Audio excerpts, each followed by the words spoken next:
Pink প্যান্টটাকে দেখো না, pink প্যান্টটাকে দেখো। ওকে কেউ খাটে উঠতে দেয়নি গো, ও দুঃখ দুঃখ মুখ।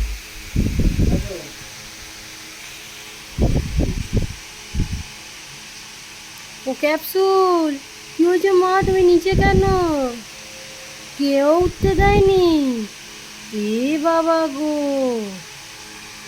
আর ধেরুটাকে দেখ, ঠিক উঠে বসে বসে দেখ, এই দেখ, এই দেখ, এই দেখ,